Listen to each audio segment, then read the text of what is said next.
Eso es. Pues mira, comenzamos. Ayer recordáis que vimos las amenazas, ayer era la parte, digamos, donde os quería meter un poquito de miedo, pero hoy vamos a ver el contrapunto, vamos a ver el otro bando de la batalla, vamos a ver las contramedidas de cómo hacer frente a las amenazas digamos, de la ciberseguridad, ¿no? Pero antes que nada, quería repetir esta diapositiva, que ya la expliqué ayer viendo un poquito, haciendo un símil de la ciberseguridad con una batalla medieval. Ayer repasamos, digamos, el bando atacante, que son todo el conjunto de distintas amenazas que pueden afectar a nuestra empresa en el proceso de la digitalización, como pueden ser, bueno, pues como vimos, los distintos tipos de malware, el phishing, ingeniería social, ataques web, ataques de denegación de servicio y, por último, ataques de correo electrónico, ¿no? Pues aquí vemos, por ejemplo, un ariete que puede ser un correo electrónico, vemos un caballo de Troya, que evidentemente puede ser un troyano, puede ser un virus, vemos, por ejemplo, todo el conjunto de arqueros, que puede ser una denegación de servicio, y por otra parte tenemos aquí la muralla, que es la primera línea de entrada a nuestra empresa.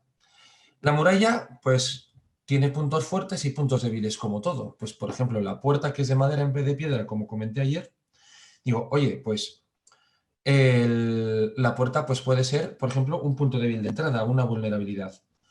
Luego vemos aquí, por ejemplo, que hay un agujero en la piedra, que eso, por ejemplo, puede ser un punto débil en cuanto a una falta de mantenimiento. Eso se corresponde también con una falta de actualizaciones a la hora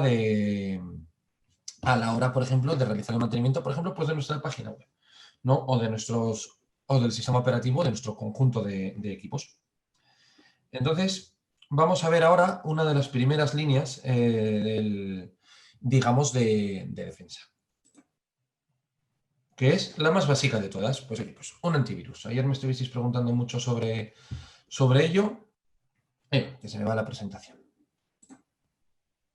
Entonces, los antivirus, en primer lugar, son un software, es un software aparte del sistema operativo, debe ser compatible con este, que trabaja de una forma pasiva y trabaja de una forma activa. Dependiendo del entorno donde lo podremos poner, lo vamos a colocar de un modo u otro. Lo normal, colocarlo de forma activa. ¿Para qué? Si se detecta una infección, lo pare.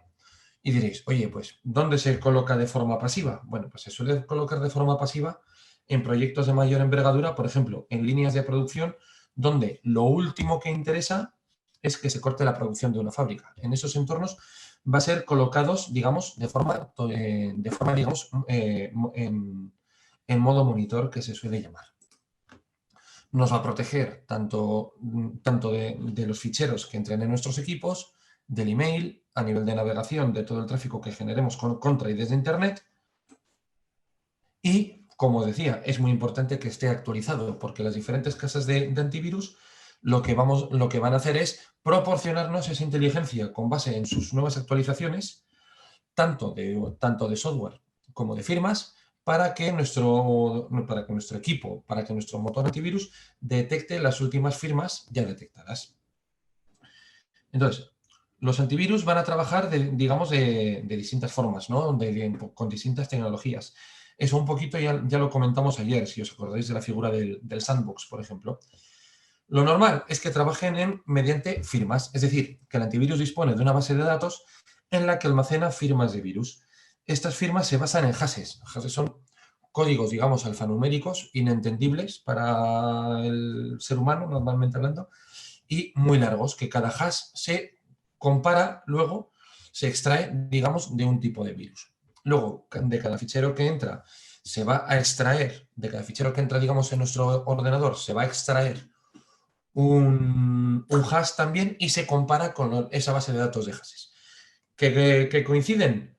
Ese ordenador está infectado por un virus. Que no coinciden, ese fichero está limpio. Entonces, esta medida es muy fácil de eludir cambiando cualquier instrucción del virus y entonces el hash resultante no coincidiría con el de la firma. Entonces, es la medida más tradicional, es una medida moderadamente efectiva. O sea, básicamente, para que no funcionen, tiene que haber un hacker dedicado, digamos, en exclusiva a desarrollar un virus un poco para fastidiarnos, entre comillas, a nosotros.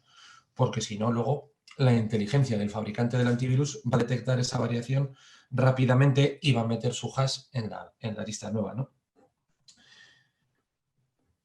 Luego después vamos a hacer una detección heurística también. Hay muchos antivirus que hacen detección heurística, que consiste en el escaneo de los archivos buscando patrones de código que se asemejen a patrones utilizados por virus. ¿Qué queremos decir con esto?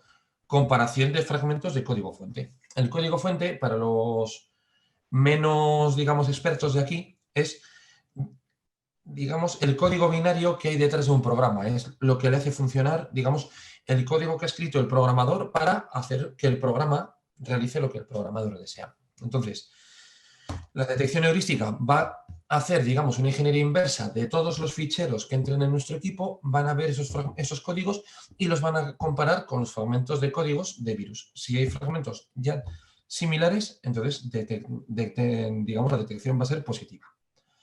Y por último, bueno, por penúltimo, perdón, detección por comportamiento. Esta detección, a diferencia de los sandbox, esta detección sí se va a hacer en nuestro equipo. En los sandbox recordamos que comentábamos ayer un poco en la pregunta que me hicisteis al final, que un sandbox es un cajón de arena, es una máquina virtual que simula un sistema operativo donde el virus es ejecutado fuera de nuestra red de ordenadores y es analizado qué es lo que hace. Entonces, en base a ese comportamiento, un fichero sospechoso de ser un virus se le analiza y se le da un veredicto. Oye, pues no es un virus, venga, pues para dentro de nuestra red. Si es un virus, pues oye, le bloqueamos, ¿no?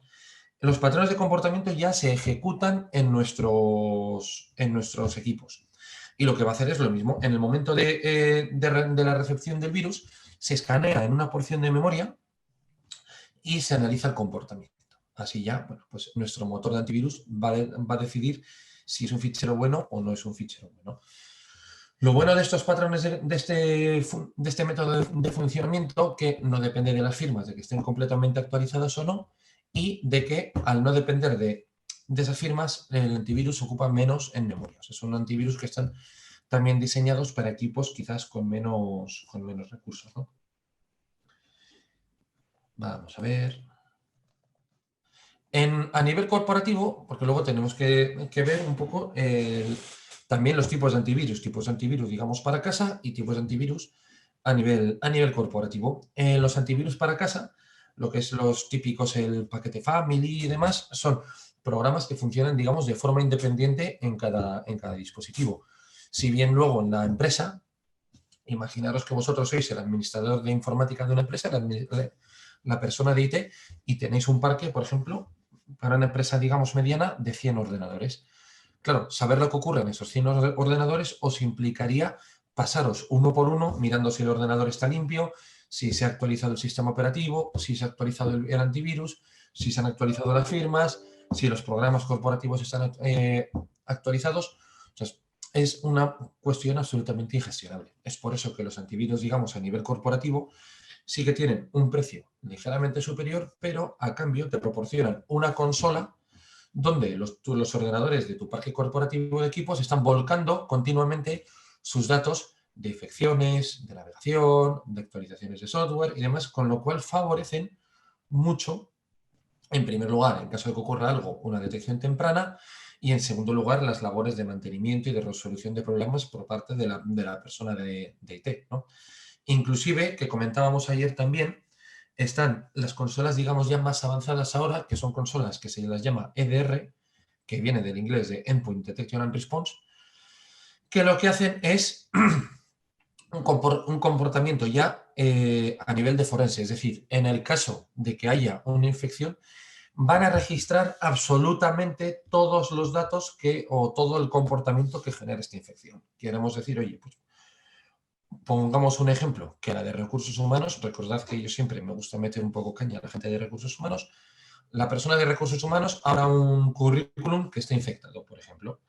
Bueno, pues el EDR de esta persona va a saber, oye, pues se ha abierto el fichero luego ha lanzado un escaneo de los ficheros que hay en el disco duro, ha ejecutado un comando X en la consola del sistema operativo, ha ejecutado tal programa, ha cambiado claves del registro y ha lanzado conexiones contra todos los demás equipos buscando, por ejemplo, puertos abiertos en el puerto 80 y se ha propagado el virus. O sea, vemos el comportamiento del virus ya a nivel corporativo, si se propaga, si hace un movimiento lateral, bueno, pues todo el flujo.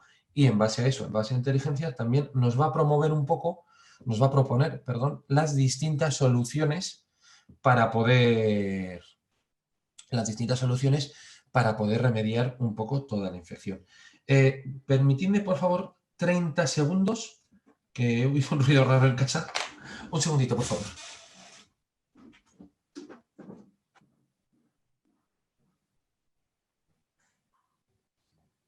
He tenido una incidencia más, espera un momentito. Dudas, preguntas, consultas. Vale, nada, disculpad, el vecino. Es cuestión del directo y el confinamiento. No te preocupes. Vale, entonces un poquito por dónde íbamos, ¿no? Estábamos comentando ya de los EDR, ¿no? Que es un poquito el antivirus más de nueva generación, que lo que hace es, digamos, gestionar de la forma más avanzada posible la seguridad a nivel de endpoint en la empresa. Pero, si bien ayer comentaba también, la ciberseguridad es un proceso completamente 360 grados. Es decir, con tener un endpoint no es suficiente. Luego hay que tener medidas de solución, por ejemplo, pues de acceso a la red, medidas de soluciones también de perímetro, medidas para proteger todo lo que tenemos en nuestra empresa de cara a Internet, es decir, páginas web, aplicativos, tiendas online, correo electrónico, acceso a ficheros, etcétera, ¿no? Que eso lo iremos viendo así un poquito ahora. Bueno. Después, actualizaciones. Habéis visto que ya lo he comentado ya un par de veces, ¿no? En cuanto a las actualizaciones, a ver, pues nada que decir, me refiero, las actualizaciones son complementos de los programas, son software, también conocidos como parches, que son fragmentos adicionales de software de los software que ya tenemos disponibles en el equipo, que lo que hacen es tanto ampliar las funcionalidades de los programas que ya tenemos, como ampliar, digamos, sus funcionalidades a nivel de seguridad. Es decir, por ejemplo, pues en Office las actualizaciones que vienen, por ejemplo, una vez al mes nos llega una actualización de Office, ¿no? Pero esta actualización nos va a proponer, digamos, mejoras, pequeñas funcionalidades extras, pues en Word, en Excel, en PowerPoint, pero a la vez van a ir también cerrando vulnerabilidades de las que disponga el programa, que las haya ido detectando Microsoft en este caso, durante este periodo de tiempo desde la última actualización. Esto ¿qué es lo que va a hacer? Va a cerrar, de la muralla que veíamos antes, va a cerrar esos agujeros de seguridad, esos puntos débiles, para impedir así un poquito que nos ataquen, ¿no? Lo mismo en la página web. La página web al final no deja de ser un software, deja de ser, pues, por ejemplo, un servidor web, que es un Apache, el que corre, pues corre una versión que tiene unas vulnerabilidades, como siempre. Lo mismo con la base de datos, que generalmente utilizaréis una base de datos basada en SQL, que lo mismo tiene una serie de funcionalidades. Y luego lo mismo también con un código que corre sobre el servidor web, que es un PHP, un JavaScript, que también tiene una versión. Entonces, es muy importante que mantengáis todos estos puntos actualizados para así cerrar un poquito, bueno, pues todo lo que podáis, esos agujeros de seguridad. En caso, y vamos a poner el caso de que, oye, pues que vosotros como empresa también, por ejemplo, rompáis la relación pues con el desarrollador de la web, ¿no? Y decís, oye, pues mira, dejo la web tal y como está. Hay muchos casos que se da eso, dejáis de actualizarla, la empresa que os la actualizaba deja de daros servicio, cierra, bueno, pues y la web se queda ahí estanca, por ejemplo. Hay técnicas, por ejemplo, que se llaman virtual patching, es decir, parcheo virtual, pero que ya implican tener un Web Application Firewall, que comentábamos ayer, luego veremos os repetiré lo que es. Implica tener un Web Application Firewall que va a aplicar digamos, los parches a nivel del tráfico entrante para que así no afecten también a la página web real, por así decirlo. Es decir, que va a decir, por ejemplo, pues tenéis una versión de Apache, pues por ejemplo 2.6 y la actual es la 2.8. Las vulnerabilidades que tiene la 2.6 pero que no tiene la 2.8, este firewall de aplicación las va a detectar esos patrones de tráfico y va a frenar esos tráficos antes de que lleguen a vuestra página web. Es decir, es como tener el parche aplicado, pero sin tener el parche aplicado. Por eso se llama parcheo virtual. Entonces, como resumen, un poco las actualizaciones de software resuelven las vulnerabilidades, son necesarias absolutamente en todos los dispositivos y sistemas operativos, independientemente de si son en los dispositivos finales que utilizaréis, los ordenadores, que serán Windows, los móviles corporativos, que serán Android o iOS, la página web, que normalmente correrá sobre un servidor Linux. Y luego, a nivel corporativo, como decíamos, recordemos el pobre administrador de IT que comentábamos antes, que tiene 100 dispositivos que gestionar. Bueno, pues al igual que hay consolas centralizadas de antivirus, hay consolas centralizadas para las actualizaciones de software de los equipos. Por ejemplo, Microsoft tiene una que se llama WSUS, mediante las que dispone para poder tener, digamos, gestionados todo el parque de equipos a nivel de actualizaciones. Kaspersky, como antivirus corporativo, también tiene, dentro de las funcionalidades de su consola anti-malware, también dispone de las funcionalidades para gestionar todas las aplicaciones del virus. Y luego, digamos, para los equipos del hogar, bueno, pues siempre conviene tenerlo puesto, digamos, en nivel automático, por así decirlo.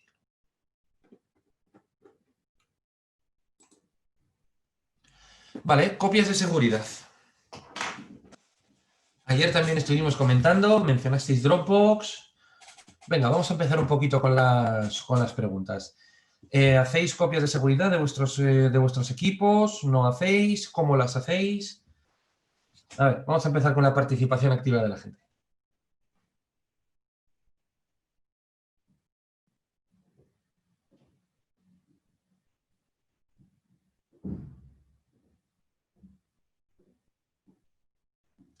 Vale, Eva me dice que le gustaría saber cómo hacerlas.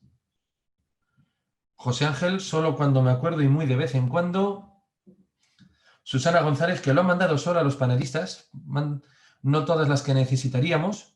Fernando admite que no, David no, un usuario numérico yo tampoco.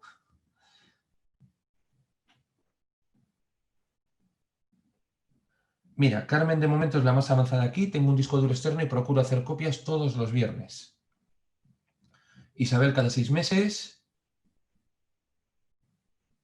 José empezó con un disco duro pero se lió.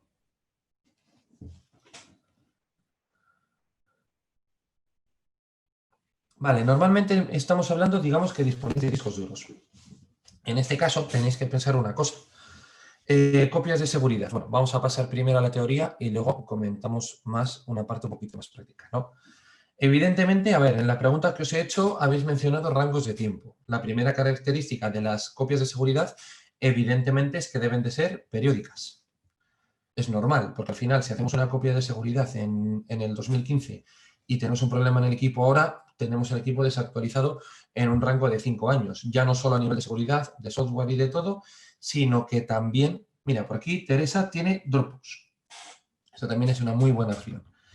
Bueno, lo que comentábamos, cuanto más corto sea ese periodo de tiempo, en caso de tener que tirar de una copia de seguridad, menor va a ser la pérdida de datos de la que dispongamos, ¿no? Descentralizadas. Por ejemplo, los que estáis utilizando un disco duro externo, ¿qué problema tenéis? Que si usáis un disco duro externo y le tenéis en una, digamos, en vuestra oficina, estáis salvados en el caso de una pérdida de datos, de una rotura de un equipo, etcétera. Pero frente a un auténtico desastre, es decir, un incendio de la oficina, estáis igualmente vendidos. Por eso las copias deben de ser descentralizadas. La copia debe de estar, es recomendado que esté en un lugar remoto, e inclusive es bueno tener ya bajo disponibilidad 2 lugares descentralizados donde tener las copias, digamos, localizadas. Uno, por supuesto, puede ser la nube. En el cloud las copias también valen. Es decir, vosotros, por ejemplo, podéis replicar las copias en un disco duro de red, un NAS, típico Synology, y luego ese NAS que replique todos vuestros ficheros, por ejemplo, pues a Google Drive, Dropbox, bueno, pues cualquier plataforma en la nube, ¿no?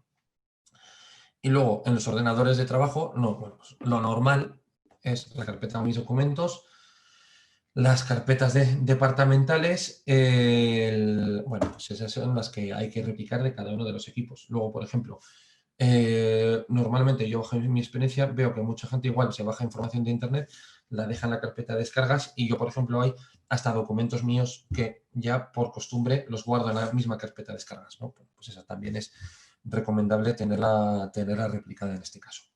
Yo mi recomendación sería, a nivel corporativo, tener un disco duro en red. OneDrive también vale, eso es. Si te dice que está lleno, ¿es recomendable comprar espacio? Pues sí. El Dropbox es de pago, OneDrive es de pago también, las versiones, digamos, empresariales. Yo sí que os recomendaría, en este caso, dentro de los productos que habéis comentado, tener una versión de pago, uno, porque os van a dar mucho más almacenamiento, el espacio gratuito que dan es muy, muy, muy poquito. Estamos hablando, por ejemplo, de que Dropbox daba no sé si eran 5 gigas, creo recordar. Sin embargo, por ejemplo, pues si compráis Google Drive, si tenéis vuestro dominio alojado con Google Drive, si tenéis 4 cuentas de correo, ya podéis tener, por ejemplo, espacio limitado. No creo recordar por un precio muy módico, pues unos 8 o 10 euros al mes, por ejemplo. Mira, OneDrive me comentáis que son 5 gigas. Luego, por ejemplo, Mega brinda 50 gigas gratis también, mira, me estáis poniendo por aquí. Pero Mega, por ejemplo, está más enfocado al uso personal. La compartición de ficheros y demás no la tiene, por ejemplo, tan pulida como con otros proveedores. Yo sí que me centraría, por ejemplo, en OneDrive o en Google, ¿no? Entonces, lo que decíamos, más espacio. Por ejemplo, luego, lo que os diría, digo, estos también son sincronizables con los discos duros en red, con los que se llaman NAS. Voy a ponéroslo en el chat. NAS, que viene de las siglas de Network Attached Storage, es decir, almacenamiento anclado a la red, y así, ¿qué vais a conseguir con un NAS? Uno, poder tener un repositorio centralizado de ficheros para todos vuestros usuarios. Por último, una gestión de copias de seguridad, y esas copias de seguridad, si tenéis cuentas en la nube, podéis replicarlas. Con lo cual, con un solo dispositivo, lo que vais a disponer es ya de copias periódicas, copias descentralizadas.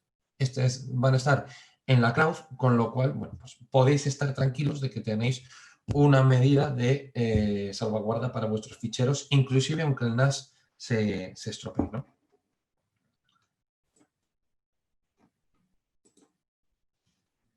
Y luego vamos a hablar de buenas prácticas, porque la ciberseguridad, a ver, esto de la nube es completamente confidencial, es decir, que no se van a dedicar a extraer información. Es por eso que no tengo nada en la nube. Vamos a ver, en un principio, por ejemplo, también depende de la nube de la que tengas. Entonces, tú, por ejemplo, puedes empezar con una nube de OneDrive, ellos te venden de que tus ficheros van a estar completamente cifrados. Aparte, dentro de OneDrive ya te vende la opción, por ejemplo, estoy hablando de la nube que conozco de almacenamiento, ¿no? Dentro de OneDrive puedes tener unos ficheros con un cifrado extra, es decir, que para abrirlos necesites una contraseña que solo tú sabes, y si la pierdes el fichero, por ejemplo, tienes esa opción.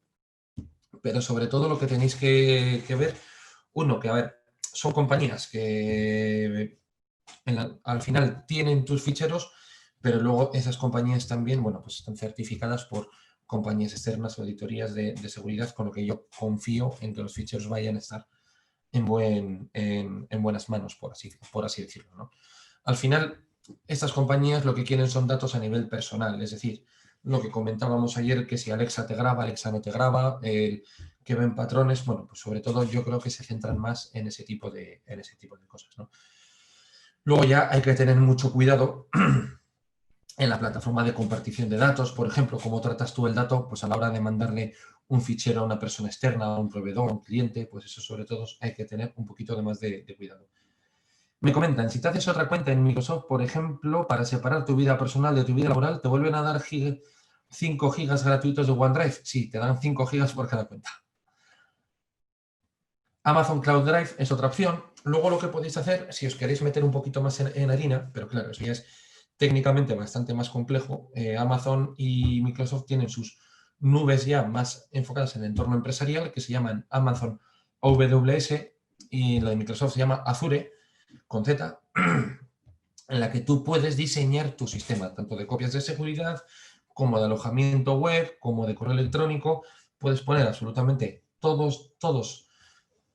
ahí, todo lo que tú quieras, toda tu infraestructura, ellos te van a cobrar, digamos, una modalidad de pago por uso, donde te van a cobrar por la capacidad de cómputo y de memoria que tú les estés utilizando. En el caso de utilizar menos almacenamiento, te cobrarán menos y según vayas usando más, te irán cobrando más, por ejemplo. Es otra opción, pero para eso sí que os es necesario, un poco por recomendación, de que contactéis con una empresa especializada en gestionar este tipo de proyectos, porque ya son entornos ya bastante más complejos, por ejemplo. Eso ya quizás tanto para el entorno PyME, bueno, pues no es lo más adecuado para empezar, pero sí es bueno que lo sepáis, porque oye, si vuestras empresas crecen, esperemos que os vaya bien y crecéis y ya seáis una empresa de tamaño medio, bueno, pues puede ser una muy buena opción para tener todo ya salvaguardado. Me decís, pero Azure es más necesario para análisis de Big Data, es decir, cuando tenemos más información, ¿no? Sí y no. En Azure podéis poner, por ejemplo, una página web. En Azure podéis tener unas carpetas online compartidas, por ejemplo, con vuestras compartidas para tener ficheros compartidos con vuestros equipos. Eso al final os da tanto los análisis de información que lo que estás comentando, Erika, de la parte de Big Data es un módulo de Azure, que es la parte de Power BI, que es, digamos, para calcular o analizar todos los datos que tenga tu empresa y así tener un poco de una inteligencia, por ejemplo, pues de producto y para ver así dónde tirar, ¿no? Por ejemplo, yo vi un proyecto, digamos, de un centro gastronómico que tenía aquí al ladito mío, en San Sebastián, que tenía un restaurante, y volcaban todas las comandas contra Power BI para así ver un poco, bueno, pues qué horas son las más populares a las que la gente va al restaurante, qué platos son los más populares, bueno, pues el grado de satisfacción de la gente, un poco toda esa información para así digitalizar el proceso gastronómico y ver un poco una mejora de lo mismo, ¿no? Pero a la vez tú puedes tener inclusive el controlador de dominio corporativo, luego veremos lo que es también para los menos expertos, lo tengo puesto, le puedes tener volcado en Azure, el correo electrónico le puedes tener volcado en Azure, por ejemplo. O sea, es absolutamente personalizado. Bueno, buenas prácticas. Empezamos. Contraseñas.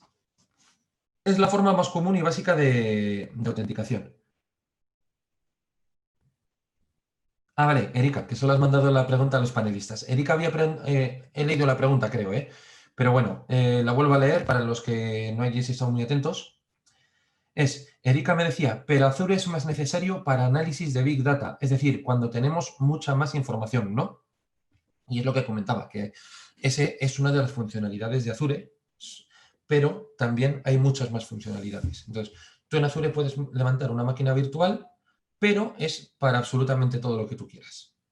Todo lo que puedas hacer en informática en un equipo lo puedes acabar haciendo en Azure, al final. Vale, contraseñas. Digamos, allá desde el siglo pasado cuento siglo XX, no siglo XIX, pero cuando comenzaba la contraseña, bueno, pues empezaron, digamos, bueno, como cuando comenzó la informática, comenzaron un poco el tema de la seguridad, ¿no? Del limitar quién accede a mi información, quién accede a mis datos. ¿Qué es lo que pusieron? En primer lugar, bueno, pues autenticación con usuario y contraseña, es decir, para autenticar con el quién soy y con una frase para decir, para verificar que yo soy quien digo ser, ¿no? Las contraseñas tienen un problema, un poco, que el problema es que nosotros somos humanos y entonces vamos a tender a poner contraseñas fáciles para así recordarlas de una forma mucho más sencilla.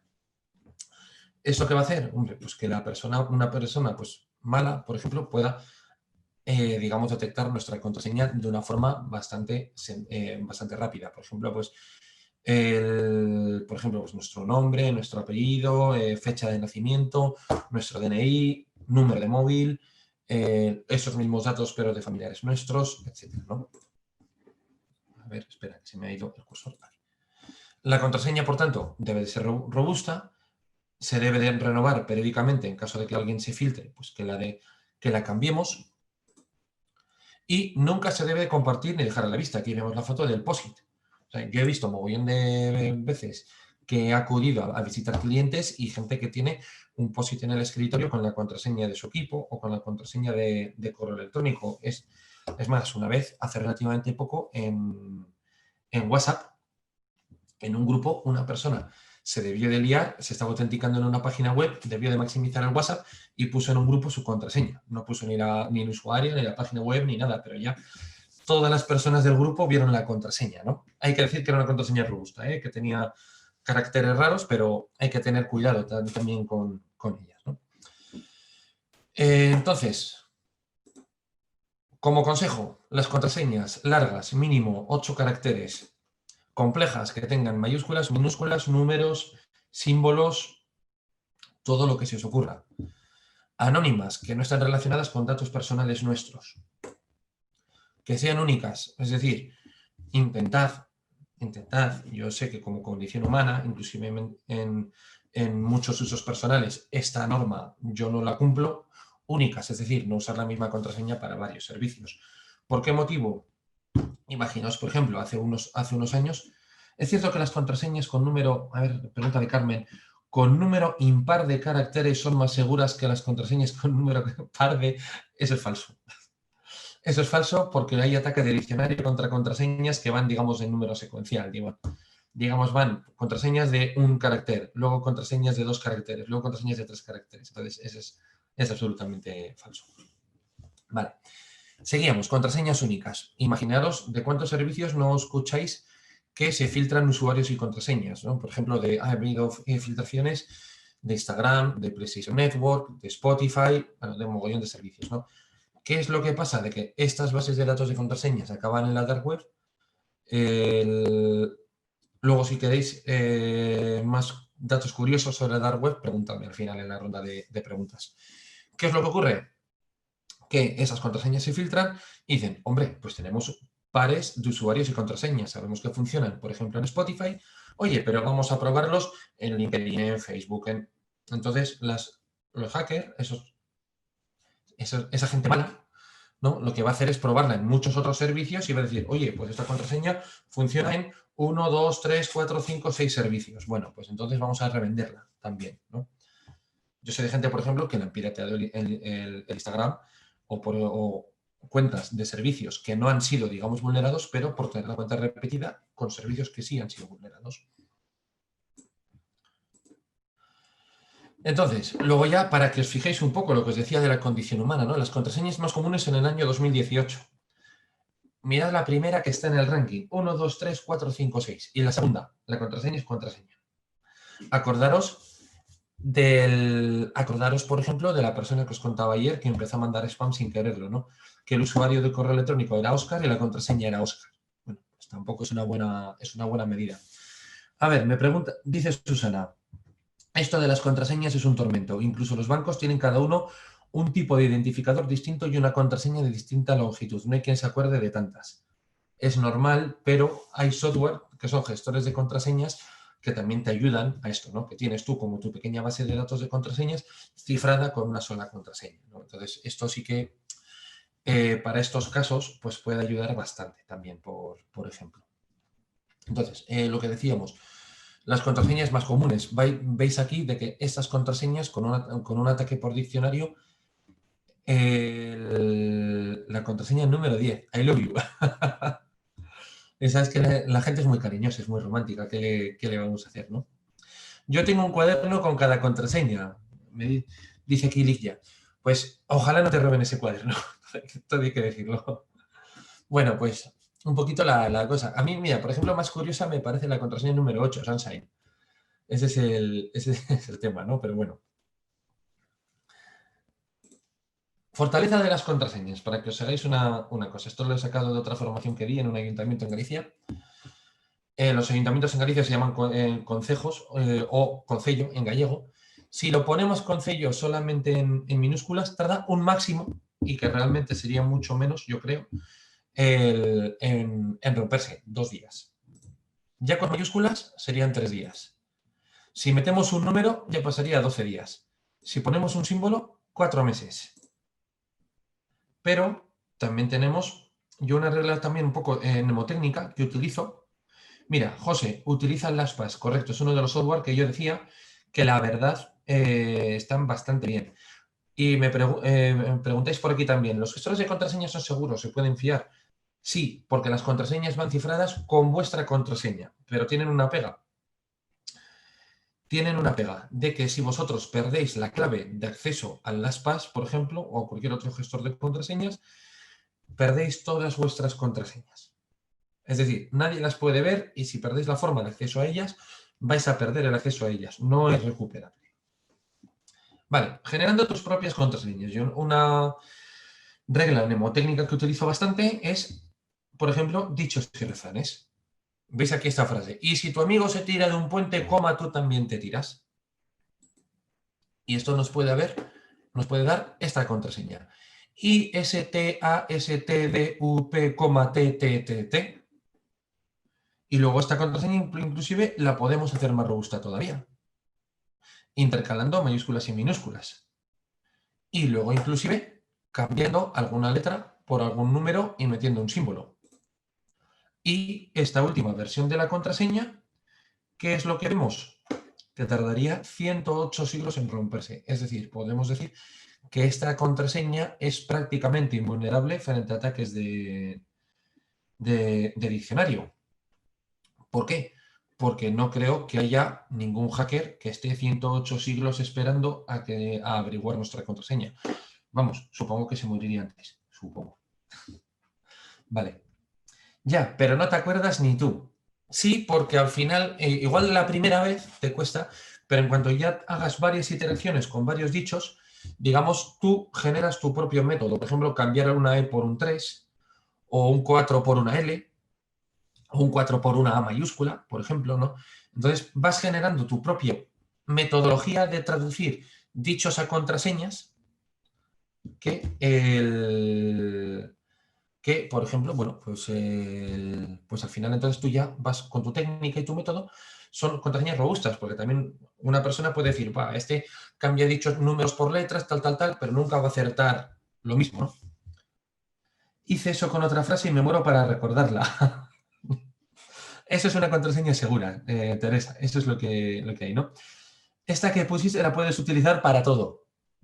Pues no, porque si también por un fallo de la base de datos del servicio en el que tú alojas la contraseña se filtra, ya entonces tienen tu contraseña y lo utilizan para otros servicios.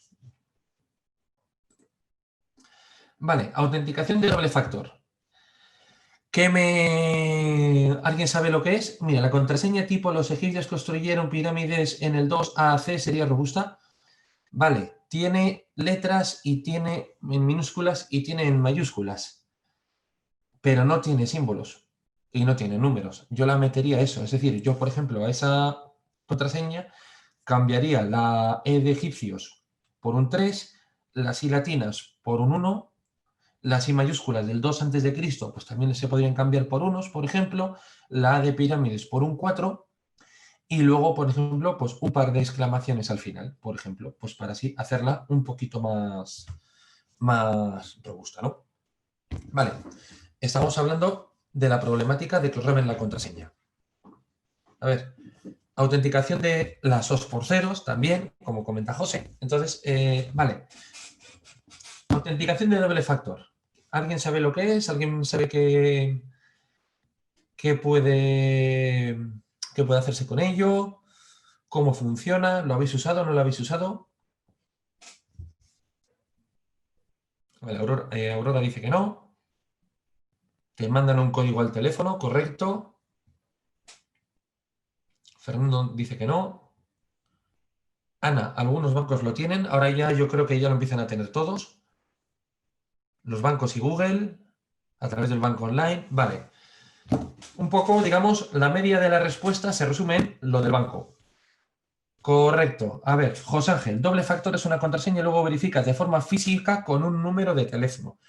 Ese número no es un número de teléfono normal, es un token que te envía el teléfono. Vale, una autenticación de doble factor, digámoslo así, es autenticarnos con, evidentemente, más de un factor. Una contraseña es un factor. Es una autenticación en doble factor o en 2 pasos. Es decir, nos autenticamos con nuestro nombre de usuario, con algo que sabemos que es la contraseña y con algo que no sabemos pero de lo que podemos disponer, que es un token, por ejemplo. Eso es la autenticación en 2 pasos, que es un tipo de autenticación en doble factor, que es el tipo más común. Entonces, disponemos en un punto, autenticación en 2 pasos, para que veamos, usuario y contraseña, paso 1, ok. Entonces, pero esa contraseña nos la han podido robar. Bueno, pues entonces, ¿qué es lo que hace, digamos, el agente autenticador? Nos envía algo que disponemos pero que no conocemos. Disponemos es el token que nos llega a nuestro teléfono. Entonces, nos llega ese token, le metemos y ya estamos autenticados. Con lo cual, si nos roban la contraseña pero no nos han robado el teléfono, no se pueden autenticar. Si nos roban el teléfono pero no nos han robado la contraseña, no se pueden autenticar, ¿no? Esa es la autenticación en 2 pasos. Luego está la autenticación de doble factor, que no implica que sean en 2 pasos, implica que haya 2 factores, que pueden ser ya diferentes, pueden ser ya factores biométricos, como puede ser una huella dactilar, una retina, o cualquier otro, por ejemplo, la autenticación facial que tienen ahora muchos teléfonos, ¿no? Que te implica meter usuario, contraseña y, por ejemplo, la huella dactilar en un lector de huellas. Eso también es otro mecanismo, porque dices, oye, pues lo mismo, ¿no? Me roban la contraseña, pero no me han robado el dedo. A ver, dicen por aquí, Erika, es decir, a por 4 es algo que se puede hacer. Eso es, mira, estamos volviendo al anterior. Podría meter un algoritmo para descifrar contraseñas.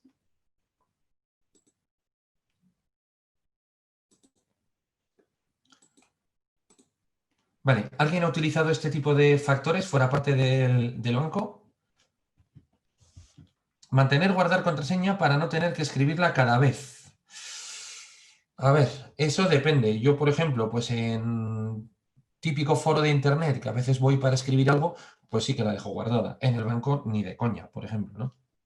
Eso depende ya un poco de que valoréis el estilo de cosas.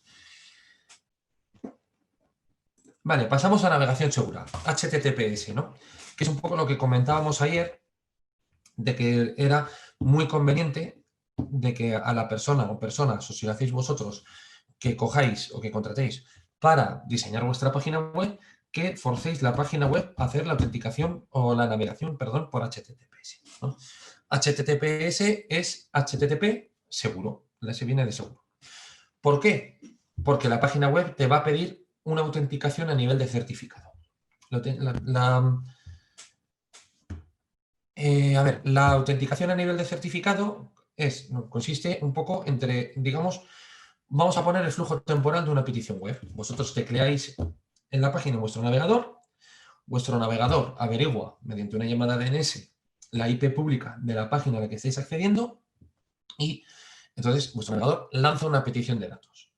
Y la página le dice, oye, pero tengo HTTPS. Y dice, mira, tengo este certificado.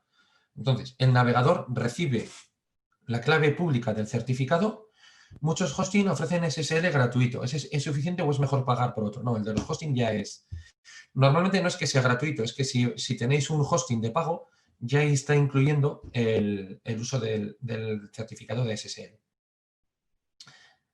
Vale, comentábamos luego. La página web le ofrece a vuestro navegador un certificado para implicar, para decir que para que el navegador sepa que esa web es realmente quien dice ser. El navegador recibe el certificado y hacen un intercambio de datos que se llaman clave pública y clave privada y se establece un túnel seguro mediante el cual todos los datos que nosotros vayamos a ver y que nosotros vayamos a volcar en la página web van cifrados por Internet. ¿Para qué? Para que ningún agente externo que pueda estar viendo los datos vea qué estamos transmitiendo. ¿Qué se va a transmitir por ese túnel? Las imágenes, catálogo, precios, los datos vuestros de empresa y, por otra parte, si tenéis algún formulario, los datos que la persona que está viendo vuestra página web meta en esos formularios. Es decir, todo el tráfico que haya desde un equipo final hasta vuestra página web. Entonces, HTTPS como clave garantiza cifrado, busca el candado, es decir, lo que os decía ayer, acordaros en la barra de navegación, el candadito verde que estábamos comentando. Si es verde, es que el navegador ha verificado correctamente el certificado de la página web. Por ejemplo, en Chrome, si el candado está en gris, tachado en rojo, es que la página no es de navegación segura, y si la página ofrece un certificado pero no es de confianza, suele estar en amarillo, por ejemplo. Lo que os decía, buscar el candado, verificar el candado y cuidado con las URLs falseadas. Las URLs falseadas al final va mucho en línea con el phishing que decíamos ayer. Mira, aquí vemos, por ejemplo, el certificado que es correcto. Vemos, por ejemplo, una página de acceso a ING y vemos ya, oye, pues el certificado está emitido por ING España, que tiene sede en Las Rozas, Madrid, y está verificado por Digicert. Pero luego vemos que puede haber páginas que no tengan certificado. Aquí vemos que la navegación es HTTP. Aquí vamos a meter un usuario y una contraseña. Pero vemos que la página, en vez de Facebook, es Facebook con una O más. Con lo cual, te aparece el candado en gris. Pincha a ver en el candado y a ver qué te pone. Vale, entonces, ¿qué es lo que vemos aquí? Facebook, y lo que ocurre es que es una URL falsa. Entonces, tenéis que tener mucho cuidado al verificar las URLs.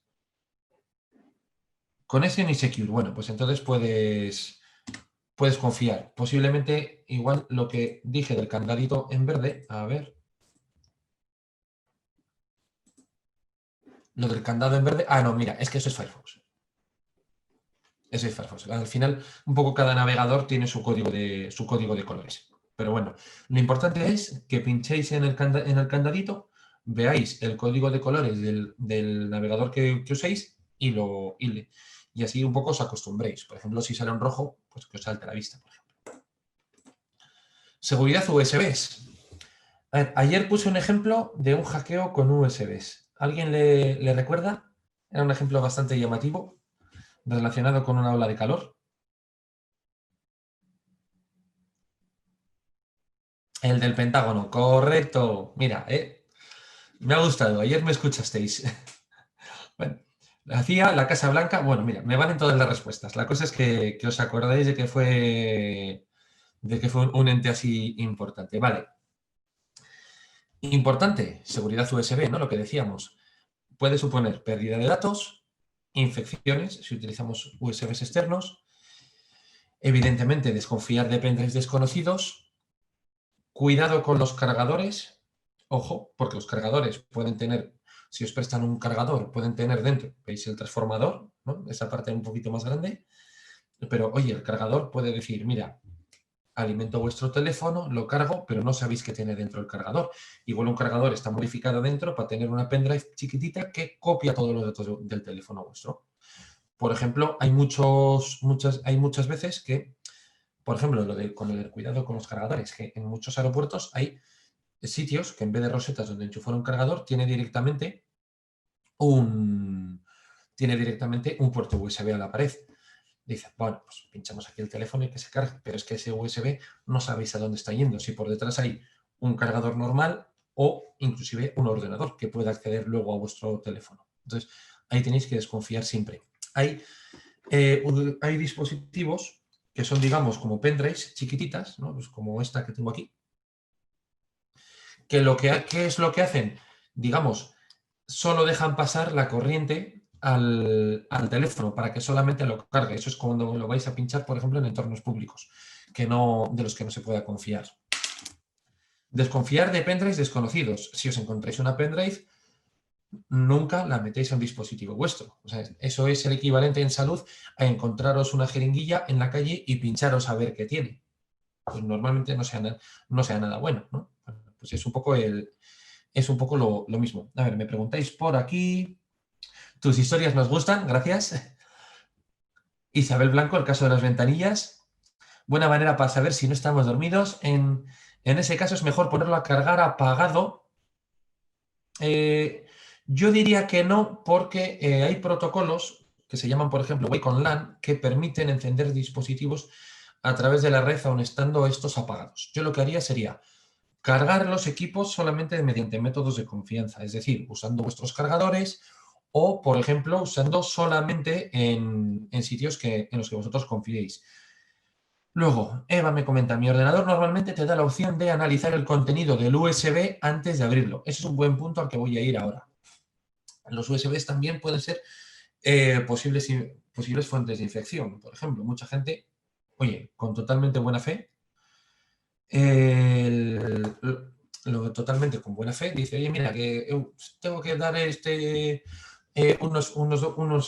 pues unas facturas, por ejemplo, a mi compañero de financiero dentro del trabajo.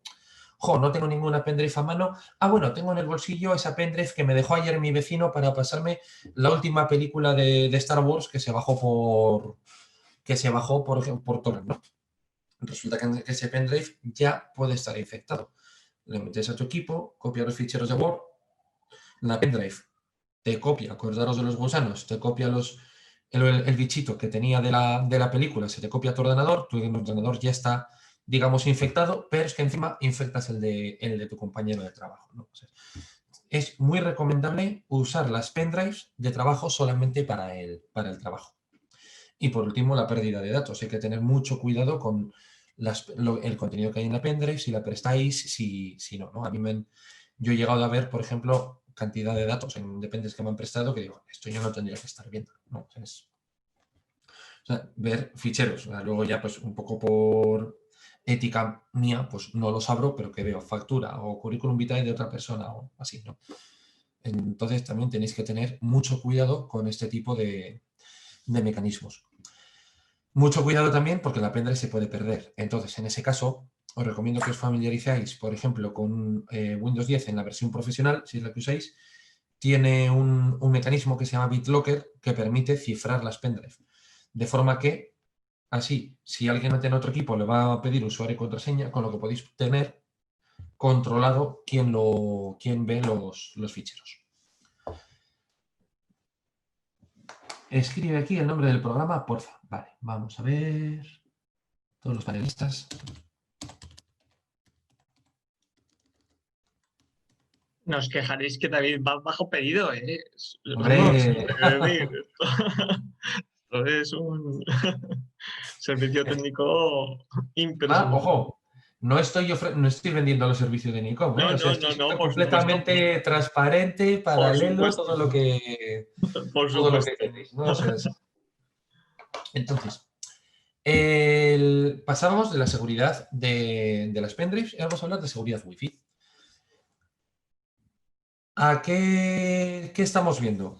Por ejemplo, a ver, que no me salen aquí las letritas. A ver. Wi-Fi públicas. ¿Quién no se ha conectado nunca a una Wi-Fi pública? Que levante la mano. Joder, me vais a volver rojo. Un encanto, decís. Bueno, bueno, bueno. Que yo me sonrojo fácil, ¿eh? De veras. Pero bueno, gracias, Susana. Vale. Yo nunca para lo que vale con la conexión, pero bueno, José Ángel, me refiero que alguna vez habrás ido a algún aeropuerto, a algún Starbucks, bueno, pues a cualquier sitio, vale. Sí, aunque ya no me fío. Eso es una muy buena práctica. ¿Por qué? Porque en las Wi-Fi públicas los datos salen de vuestros portátiles, de vuestros teléfonos y ya no sabéis qué está ocurriendo con ellos. Entonces, mi recomendación es nunca, nunca, nunca os conectéis a una Wi-Fi pública. Si tengo móvil, voy con datos, correcto. Es mucho mejor desde el punto de vista de la ciberseguridad compartir la conexión del móvil. Hay mecanismos para que vuestro móvil se convierta en una antena Wi-Fi, os conectáis y navegáis por datos, ¿no? Escucha, pero no somos tan importantes, pero vuestras cuentas bancarias sí. Eso al final, todos tenemos una cuenta bancaria, todos tenemos un perfil de salud que ahora ya podemos pedir cita al médico online, entonces es importante porque al final la privacidad de mis datos o sea, mis datos para mí son importantes. Igual no son importantes para saber Dios, ¿no? Pero bueno, yo os digo buenas prácticas. Luego está también que vosotros valoréis, porque igual una semana en un hotel y tiréis de los datos de vuestro móvil y os fundís la tarifa de datos de vuestra compañía. Bueno, pues ahí también tenéis que seguir, que es cuestión de valorar, ¿no? Si dudas, usa el teléfono, es lo que estamos comentando, y desde Wi-Fi públicas, bueno, pues como buena práctica, evitar conexiones a trabajo, a los bancos, etcétera. Hablemos un poquito más de seguridad de Wi-Fi. Ya fuera parte desde el punto de vista de usuario, imaginaros que vosotros, bueno, pues tenéis una pequeña oficina, tenéis un router y vamos a decir, oye, pues tenemos una Wi-Fi para los portátiles cuando vamos a una sala de reuniones o ya que voy yo a la oficina para que nuestros usuarios por ejemplo, se conecten a Wi-Fi con sus teléfonos, ¿no? Mira, me preguntan por aquí. Si usas la wifi de tu casa, también pueden entrar a robarnos. Depende de cómo tengáis seguro la wifi de tu casa. Si la contraseña de la wifi de tu casa, acordaros, es I love you o 1, 2, 3, 4, 5, 6, pues evidentemente la pueden eliminar. No. A ver, la que trae el módem. Ojo, eso sí, porque las que trae el módem están creadas mediante algoritmos matemáticos, los cuales muchas veces se filtran por internet y tú puedes decir, oye, pues hay páginas en las que tú dices, metes, por ejemplo, la wifi que se llama Orange A45C, la metes en una página y te crea la contraseña del wifi. O sea, eso no es ni gota segura. El primer paso ahí, sí o sí, para la que trae en casa es cambiarla. Y cambiarla por una que sea robusta. Entonces, el tema, por ejemplo, estamos hablando de seguridad de Wi-Fi. Wi-Fi corporativo de vuestra empresa que está recién digitalizada, ¿no? Compráis unos puntos de acceso, ponéis Wi-Fi precioso en vuestra compañía, ¿no? Y el primer punto es ponerle una contraseña. A ver, en el caso de emitir Wi-Fi con el móvil, ¿eso sería seguro? Tú en el móvil puedes definir el método de autenticación que sea Wi-Fi de la Wi-Fi y puedes definir la contraseña también. Entonces, lo mismo, para un momento puntual, el poner una contraseña que sea robusta también. O sea, eso siempre es la dificultad de las contraseñas. En Wi-Fi podemos disponer, luego, en Wi-Fi ya, digamos, de una índole corporativa, podemos disponer de de varios mecanismos de autenticación. El más básico se llama WPA2, que es Wi-Fi Protected Access, que es la Wi-Fi con contraseña de toda la vida, siendo planos, pero esa se puede vulnerar. Dependiendo de la dificultad de la contraseña, acordaros del punto anterior, pues se puede tardar minutos, horas, días, pero bueno, sí, pero se puede vulnerar. Hay otra que se llama WPA2-Enterprise, que esa Wi-Fi, en caso de tener una base de datos vosotros con usuarios, que se llama servidor Radius o controlador de dominio, se autentica con vuestro usuario y contraseña corporativos. Es decir, eso, por un lado, da que la gente externa no se va a poder autenticar porque no tiene usuario corporativo. Es más cómodo para vosotros porque os vais a autenticar con la contraseña que vais a utilizar única para todo el entorno empresarial, que va a ser pues vuestro portátil corporativo, vuestro correo electrónico, vuestro acceso a la internet, etc. O sea, tiene muchas ventajas. Y luego también hay otros métodos de autenticación con portal cautivo. Portal cautivo se suele utilizar más, por ejemplo, para Wi-Fi de invitados. Es decir, ¿qué quiero decir con esto? Bueno, Wi-Fi se conecta a una persona invitada a vuestra red y le aparece una autenticación, una página web automáticamente. Esto lo suele tener, lo habréis visto, por ejemplo, en hoteles. Esa página, uno, a cuestiones de marketing, va a dar un poco el look and feel de vuestras empresas. Dos, va a generar un registro de que usuarios invitados se registran o se autentican en vuestra agencia. Y tres, vais a poder modificar esa página de portal cautivo, por ejemplo, con promociones de marketing, un poquito, bueno, pues vais a poder hacer distintas campañas también de publicidad, inclusive a partir de esta plataforma. Como técnica, ya de cara a la digitalización, si vais a recibir también invitados, clientes, proveedores, etcétera, recomendación que generéis dos redes Wi-Fi. Una para los usuarios corporativos que tengan acceso, bueno, pues al disco duro en red que comentábamos antes, servidores, bases de datos, todos los medios corporativos que vosotros uséis dentro del proceso de digitalización. Y otra para invitados, que sea una Wi-Fi, entre comillas, de cortesía, solamente para acceder a Internet. A ver. Por supuesto, sobre todo en temas de ciberseguridad, lo que os pido antes que nada es sentido común.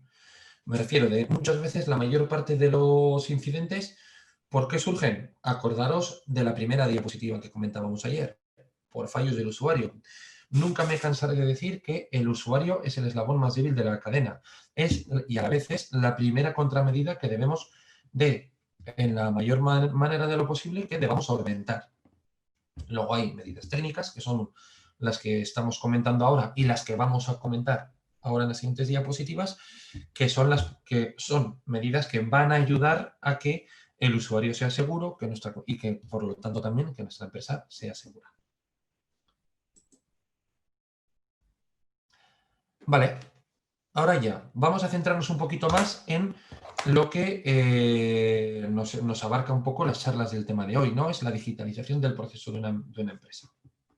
Entonces, vamos a ver ahora medidas, vamos a entrar ya un poquito más en el nivel técnico para ver qué es lo que podemos hacer para que nuestra empresa, a la vez de digital, sea segura. Entonces, pregunta, ¿alguna duda hasta aquí? Bueno, ya las habéis ido haciendo, pero ¿alguna duda más antes de cambiar un poquito de tercio?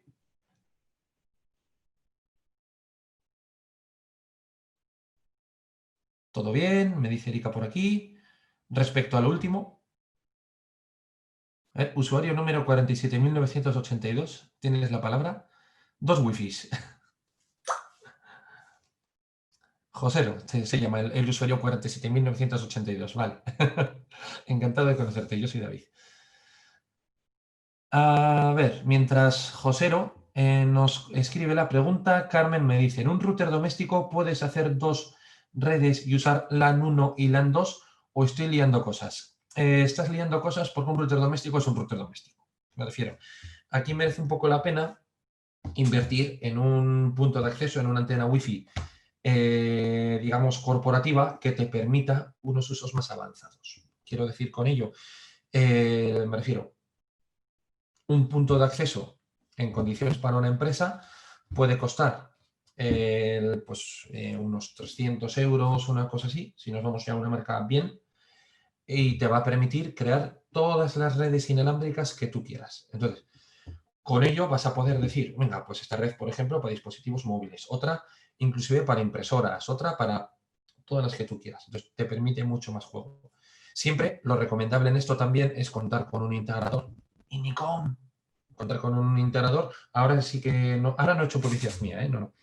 Bueno, importante contar con un integrador que os ayude en ese caso a planificar inclusive tanto a nivel de cobertura, cuántas antenas de este estilo necesitaréis para tener una cobertura buena, porque los routers domésticos dan cobertura pues a 50 metros cuadrados, están diseñados para pisos, y también un poco a planificar esa red para hacerla de una forma, digamos, coherente, ¿no? O sea, de una forma, digamos, segura. Vale, me refería a que has comentado de una Wi-Fi corporativa y otra para usuarios. ¿Eso cómo se hace? Vale, un poco es lo que he comentado, ¿no? Tú en un punto de acceso vas a tener pues, un menú por HTTPS, seguro, acordaros.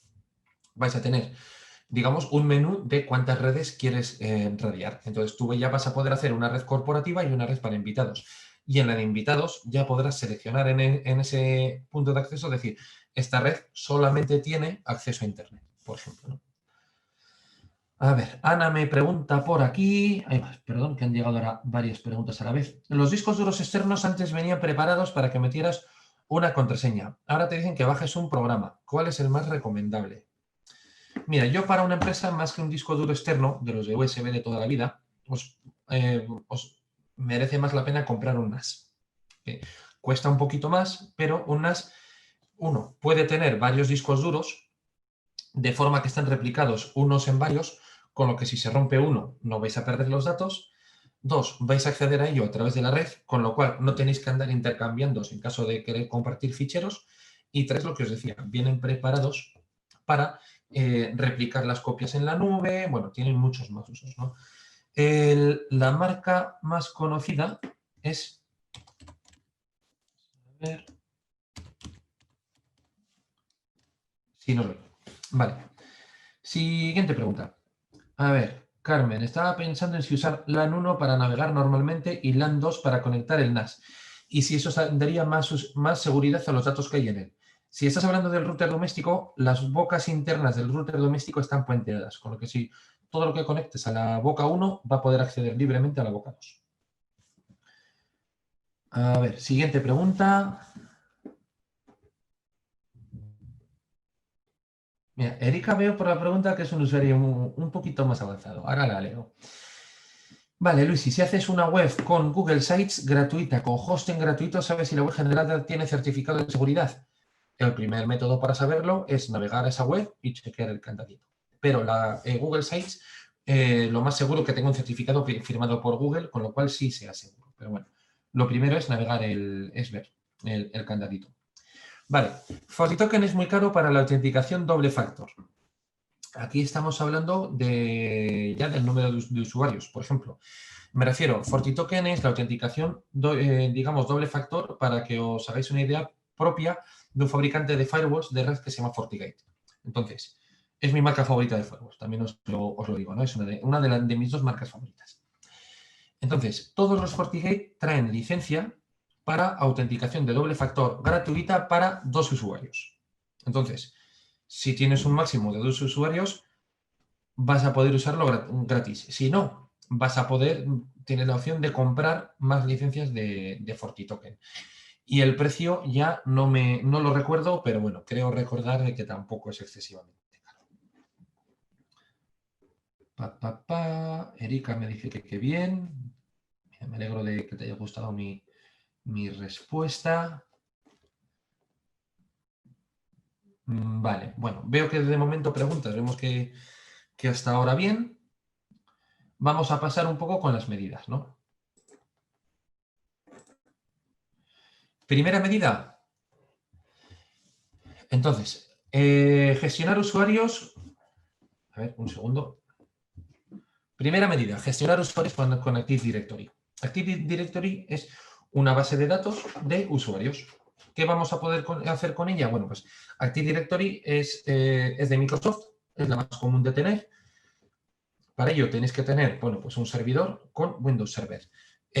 Para pequeña empresa, por ejemplo, pues hay servidores de tipo sobremesa, pequeñitos, son así como unos cubos, que os pueden hacer la función, ¿no? Esta base de datos, en primer lugar, va a funcionar como un directorio centralizado de usuarios y de equipos. Nos va a permitir una unificación de contraseñas. Queremos decir con ello de que, por ejemplo, lo que os comentaba antes del acceso. Por ejemplo, vais a tener vinculados vuestros equipos. Vais a acceder con vuestro usuario y contraseña corporativa a vuestro equipo final, a vuestro correo electrónico, a todas las aplicaciones. Es decir, que nos va a permitir integrar con terceros. Esto nos va a dar una capa extra de seguridad, en primer lugar, de que todas las contraseñas van a estar centralizadas y también una facilidad de gestión en cuanto a que en el caso de que una persona deje nuestra empresa, bien porque la despidamos por ser un mal empleado o bien porque haya encontrado otro puesto de trabajo que le satisfaga más, va a permitir que simplemente con dar de baja ese usuario ya tiene todos los permisos bloqueados, por ejemplo. Por ejemplo, el Active Directory también es integrable, por ejemplo, con la Wi-Fi a nivel corporativo, que decía, los que tiene el usuario y la contraseña corporativo que veíamos, o también inclusive con la autenticación de doble factor, con el FortiToken o con cualquier, digamos, ya prácticamente uso de la empresa que veíamos, ¿no? Copias de seguridad. Lo que os decía también, es importante tener un mecanismo de copias de seguridad. De esto he hablado ya y encima ha sido un nicho bastante importante dentro de vuestras preguntas, ¿no? Función, replicación de todos los ficheros imprescindibles en el proceso de negocio. Replicación también de servidores, porque, por ejemplo, si ponemos, por ejemplo, un servidor, el que comentaba antes de Windows Server, si se fastidia este servidor, también estamos vendidos, ¿no? Pues los mecanismos de copia de seguridad también nos van a permitir habilitar una replicación completa de equipos o de máquinas virtuales. Y luego esas copias de seguridad las vamos a poder hacer en la nube, en local o mixtas. Es decir, acordaros de que os comentaba, ¿no? De que luego los discos duros NAS permiten una sincronización con OneDrive o con todo lo que queramos. Siguiente, consola de antivirus. Es lo que os decía, digo, acordaros de la principal diferencia entre los antivirus de casa y los antivirus corporativos. Los antivirus de casa, tú lo instalas en tu equipo y te protege y no te permite, digamos, muchas más acciones. Te permiten hacer un escaneo y actualizarlo. Las consolas de antivirus, sin embargo, nos van a permitir gestionar desde un único punto todos los equipos corporativos. Van a permitir luego una integración con Active Directory, es decir, vamos a ver dentro de cada equipo corporativo quién inicia sesión en él. Vamos a ver los datos también de malware. Vamos a decir, oye, tal persona se ha descargado un antivirus. no lo vamos a ver en función de una IP o de un nombre de un equipo. Con lo cual nos va a permitir también de cara a un administrador ver quién ha causado la problemática e ir a donde él y pegarle un tirón de orejas de, oye, que te has bajado un virus, figura. Y también nos van a permitir la integración de servidores. Es decir, vamos a ver desde un único punto también no solamente nuestro parque de equipos, sino también nuestro parque de servidores en caso de que tengamos más de uno, ¿no? Por ejemplo, un servidor de páginas web, un servidor de correo, bueno, pues todo lo que sea necesario. Firewall perimetral. Aquí viene la siguiente pregunta. A ver, que este es muy fuerte. Bueno, ¿qué es un firewall? Erika, tú no preguntes, que por lo que veo ya tienes uno.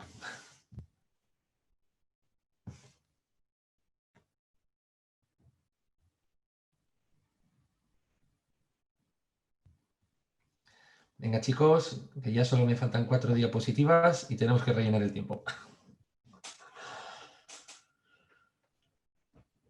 Es una barrera frente a ataques externos. Correcto.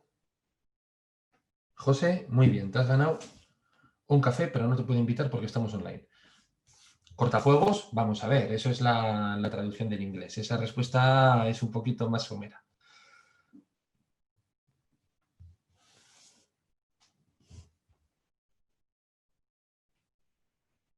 No sabe, no contesta, dice Eva. Vale, un firewall es, como bien decís, es una barrera frente a ataques externos. Yo ahora me voy a referir a los firewall de perímetro. Más o menos todos lo sabemos, pero el explicarlo es otra cosa. Bueno, a ver, para eso estoy yo, no te preocupes, José Ángel. Vale, vamos a ver. Un firewall va a ser bien un dispositivo físico o bien un software que se integra en nuestros ordenadores, de hecho Windows ya trae uno, que lo que va a hacer es permitir o limitar conexiones tanto salientes como entrantes. Es decir, va a decir, este tráfico es bueno, pasa, este tráfico es malo, no pasa. Entonces, yo ahora me voy a referir sobre todo a los firewall que van a ser, digamos, de red, es decir, firewall que van a ser, digamos, de perímetro. ¿Qué es lo que va a ser? Es un firewall que va a estar, digamos, conectado por detrás de nuestro router, de nuestro router, que nos va a permitir la salida a Internet, y así esto lo que va a provocar es que todo el tráfico de nuestra empresa, tanto en entrante como en saliente, sea analizado. Los firewall ya encima, los de nueva generación, no solamente traen funciones de decir tráfico sí, tráfico no, sino que ya traen incluidas funciones de anti-malware, es decir, van a ser capaces de parar virus antes de que lleguen a nuestros equipos, por ejemplo, funciones de anti-spam, funciones de IPS. IPS son las siglas de Intrusion Prevention System. IPS lo que va a hacer es leer todo el tráfico y buscar patrones de tráfico que se asemejen a patrones digamos que coincidan con ataques conocidos, ataques web, ataques contra equipos, ataques contra ficheros, todo tipo de ataques. Luego, por ejemplo, van a tener integración con la base de datos de usuarios también. ¿Para qué? Dos funciones. Darnos una capa de autenticación, es decir, oye, si quieres salir a Internet, por ejemplo, autentícate.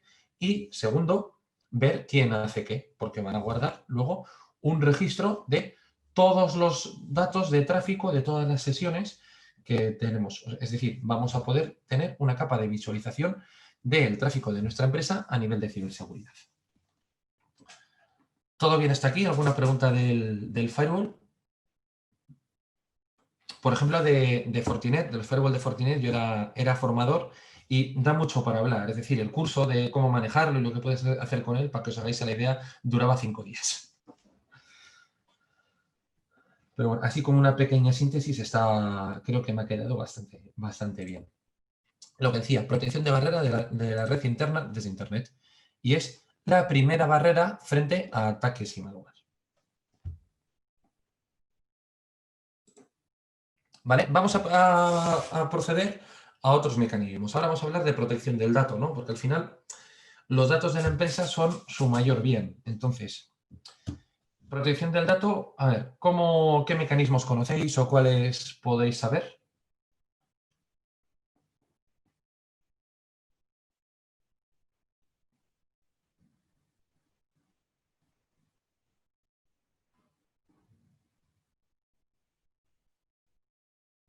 ¿Nos podrías enseñar cómo configurar los equipos con Windows 10 con respecto a firewall o seguridad? Pues os puedo decir que el firewall de Windows 10 es muy bueno y viene activado por defecto. O sea que ahí no tenéis que tocar nada. podéis cambiar reglas, pero me refiero que para usuarios normales no es necesario.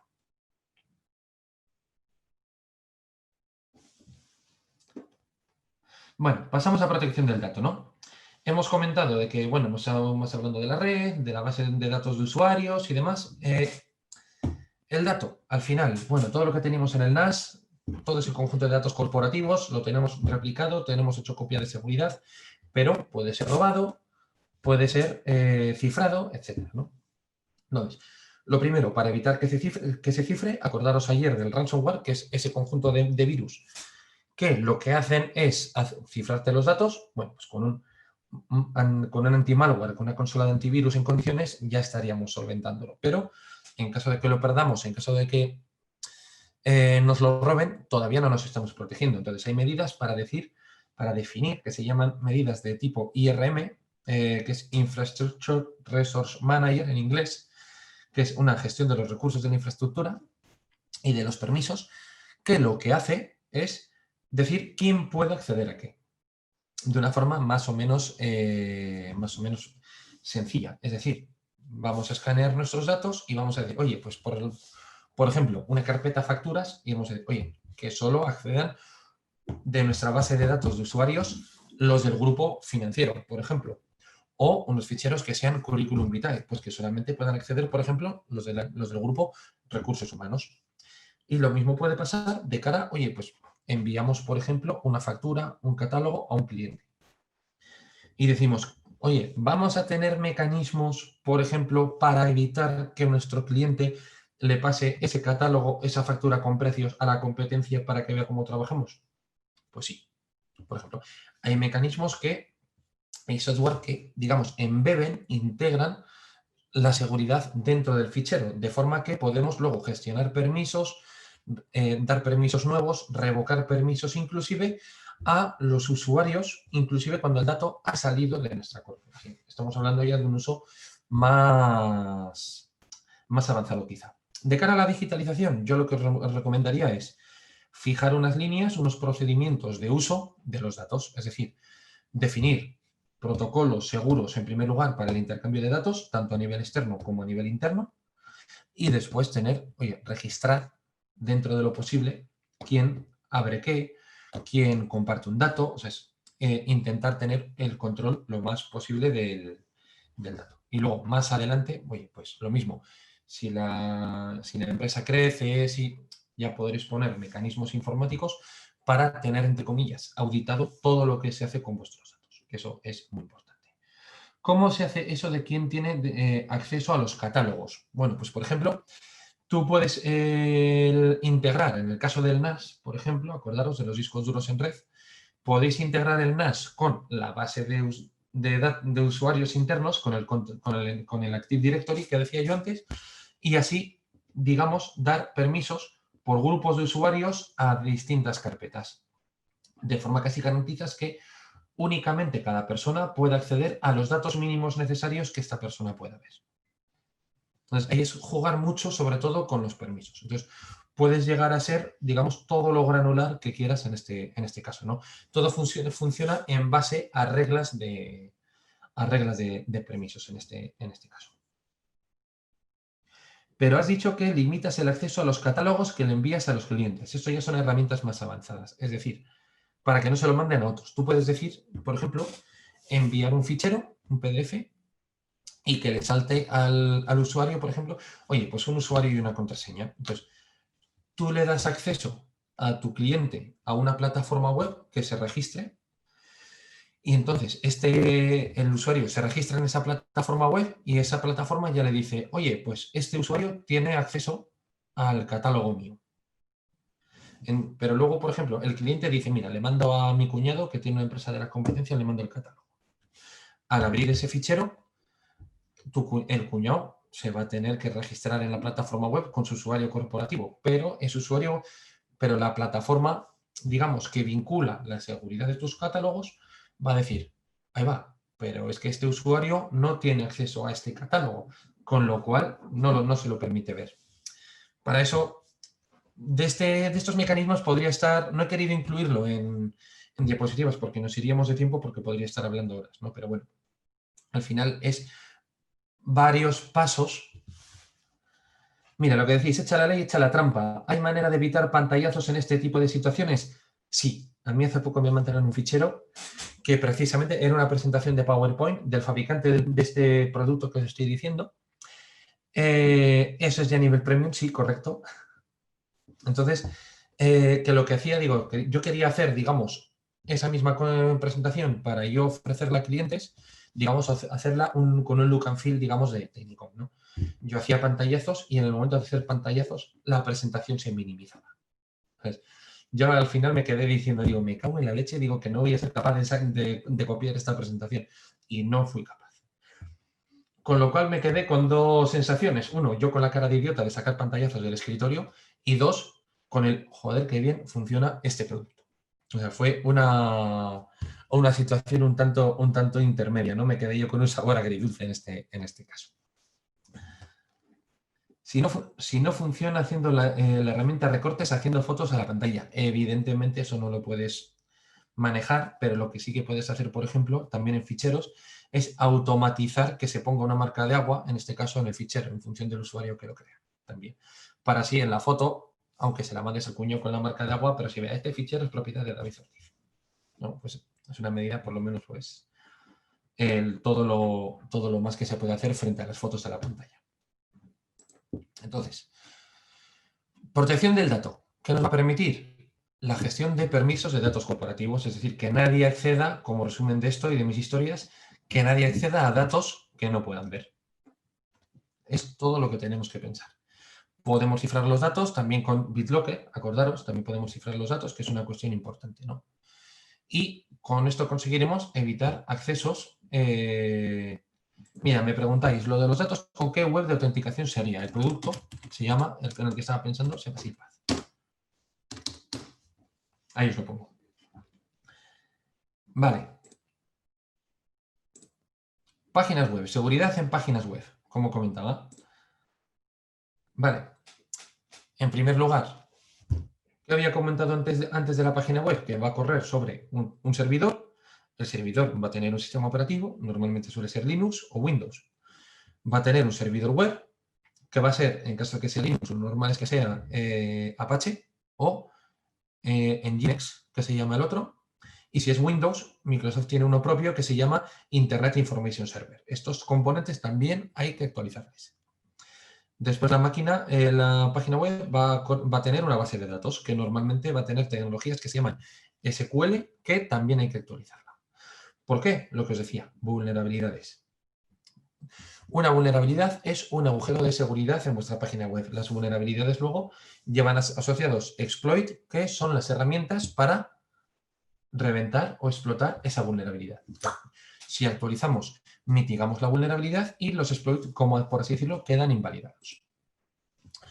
Y por último también, medida muy importante que tenéis que hablarlo con el desarrollador de la página web, las dos medidas, es los formularios y campos de entrada. Es decir, tenéis que limitar muy bien los datos de entrada. Por ejemplo, oye, si tenéis un registro, lo que os decía ayer, si el campo nombre, que solo puedan meter caracteres alfanuméricos o caracteres alfabéticos, inclusive más limitado. Y después, oye, pues, por ejemplo, que en el caso de que puedan subir ficheros, pues por ejemplo, que no sean ficheros muy grandes o, bueno, pues medidas de este estilo. Y para limitar también la seguridad, a un nivel, digamos, más premium, podéis poner un WAF, que es un Web Application Firewall, que analiza el tráfico antes de que llegue a la web. Con lo cual, la web en una gran medida va a estar, digamos, protegida frente a posibles ataques. Como el tráfico malo no va a llegar, podemos decir que elimina las amenazas antes de que infecten nuestra aplicación. Y es muy útil también en entornos donde la página web, lo que os decía, digo, porque el desarrollador ya nos preste servicio o demás, que los componentes se os queden desactualizados, es muy útil en entornos donde no se actualiza la página web. Y con esto hemos completado el módulo 5. Simplemente, bueno, pasar a la ronda de preguntas.